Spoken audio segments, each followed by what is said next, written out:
நாளைக்கான வீடியோ தாங்க வந்திருக்கு. வீடியோ வந்து சூப்பரா இருந்துச்சு அப்படி தாங்க சொல்லணும். இது வந்து பார்ட் 2ங்க. பார்ட் 1 வந்து நம்ம ஆல்ரெடி போட்டாச்சு. இந்த வீடியோல பார்த்துக்கிட்டோம்னா, நம்ம ஆண்டாளும் பாரதியும் வந்து சரக்க போட்டுக்கிட்டு மனசுல உள்ள அவங்க மனசுல என்னென்ன ஆசை எல்லாமே இருக்கோ, அது எல்லாத்தையுமே உளறிக்கிட்டு இருக்காங்க அப்படின்னு தாங்க சொல்லணும். செம்ம ஃபன்னா போய்க்கிட்டு இருக்கு. அதெல்லாம் பார்க்குறக்குமா சேனலை மட்டும் மறக்காம லைக் அண்ட் சப்ஸ்கிரைப் மட்டும் பண்ணிருங்க. ஃபர்ஸ்ட் எடுத்தோடனே நம்ம பாரதி இருக்காங்கல்ல, பாரதி வந்து நான் மனசுல நினச்சது அவர் வந்து கரெக்டாக சொல்லிட்டாருனா, நீ வந்து இனிமேல் அவர் கூடயே போய் படிக்கலாம் அப்படிங்கிற மாதிரி வந்து நம்ம தமிழ்கிட்ட சொல்கிற மாதிரி காட்டிகிட்டு இருக்காங்க. சரிம்மா எழுதுமா, கண்டிப்பாக ஆதியப்பா வந்து கரெக்டாக தான் சொல்லுவார் அப்படிங்கிற மாதிரி சொல்கிறாங்க. சரி நோட்டை குருடி அப்படின்னு சொல்லிட்டு அதை வாங்கிட்டு எழுதுகிறாங்க. என்ன எழுதுகிறாங்கன்னு பார்த்துட்டோமா, ஒரு தடவை வந்து தமிழ் வந்து கோயிலுக்கு கூப்பிட்டு போயிருப்பாங்க. அவரோட எடைக்கு ஈக்குவலாக வந்து அங்கே வந்து காயின் எல்லாம் வச்சுருப்பாங்க. அதாவது யாருன்னா வாசுவும் நம்ம பாரதியும் தான் போயிருப்பாங்க. கடைசி வரைக்கும் வந்து நம்ம அந்த காசு வெயிட் வந்து தூக்கவே இல்லை நம்ம தமிழை வந்து. அந்த நேரத்தில் என்ன பண்ணுறேன்னு சொல்லி தெரியாமல் டக்குன்னு அவங்களோட இதயம் டாலர் மாதிரி ஒன்று இருக்கும், அதை வந்து வாசு வந்து கலட்டி அந்த அந்த காசு இருக்கிறதில் வச்சுருவார். டக்குன்னு பார்த்தா தூக்கிடும். அதை வந்து அப்படியே எழுதி வச்சுருப்பாங்க. அந்த இடத்துல வந்து நம்ம ஆதி வேற யோசிச்சுக்கிட்டே இருப்பார். வாசு எப்படியாவது வந்து அவங்க என்ன எழுதுனாங்க நீ கண்ணில் காட்டிடுங்க அப்படின்னு சொல்லிட்டு கேட்டுகிட்டே இருப்பார். டக்குன்னு பார்த்தா நம்ம வாசு இருக்கார்ல, வாசு வந்து நடந்தது அவங்க எழுதுனது எல்லாத்தையுமே வந்து ஆதியோட கண்ணு காட்டிடுவாங்க.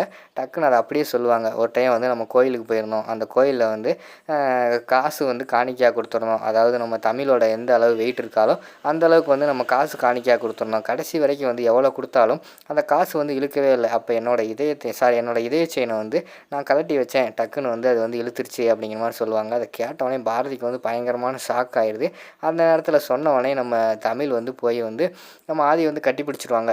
உடனே நம்ம தமிழ் வந்து சொல்கிறாம, அம்மா இனிமேல் நீ வந்து தடுக்கவே முடியாது, நான் ஆதியப்பா கூட தான் போய் படிப்பேன் அப்படிங்கிற மாதிரி சொல்கிறாங்க. என்னமோ பண்ணு அப்படின்னு சொல்லிட்டு அந்த இடத்துல இருந்து நம்ம பாரதி வந்து உள்ளே போயிடுறாங்க. அடுத்த சீனில் பார்த்தா வீட்டில் வந்து ஃபீல் பண்ணிக்கிட்டு இருக்காரு நம்ம ஆதி. அந்த இடத்துல வந்து அழகர் வராரு. என்ன மச்சான் ஃபீல் பண்ணிக்கிட்டு இருக்கேன் அப்படிங்கிற மாதிரி கேட்டவொடனே, அதெல்லாம் ஒன்றும் இல்லை மச்சான், நானே அழுதுகிட்டு இருக்கேன் அப்படிங்கிற மாதிரி சொல்கிறாங்க.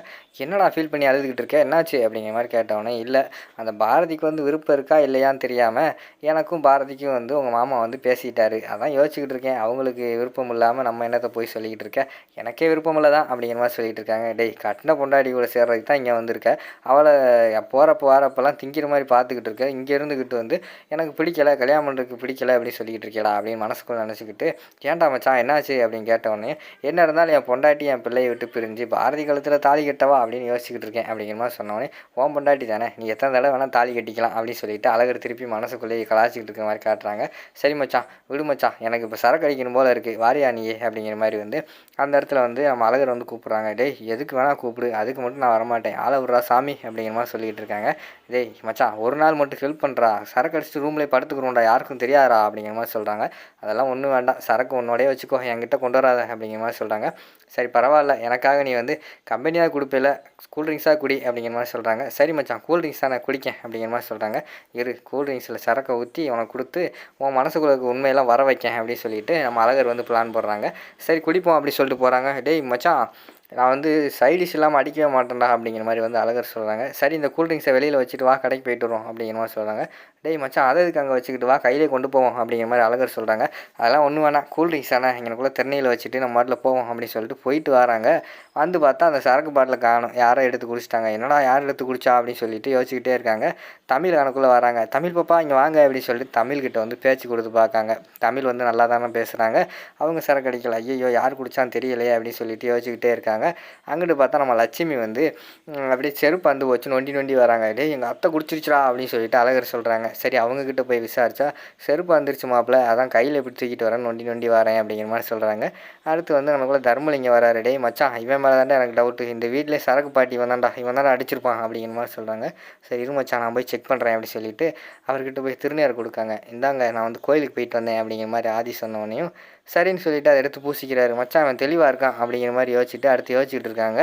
யாரா குடிச்சிருப்பா அப்படின்னு சொல்லி யோசிச்சுட்டு இருக்காங்க. அங்கே பார்த்தா வீட்டுக்குள்ளே பார்த்தா நம்ம ஆண்டாலும் நம்ம இவங்க யாரும் பாரதியும் ரூமுக்குள்ளே உட்காந்துக்கிட்டு போதையிலே கூல்ட்ரிங்க் சூப்பராக இருக்குது, இன்னும் கொஞ்சம் குழு இன்னும் கொஞ்சம் குழுன்னுட்டு இருக்காங்க.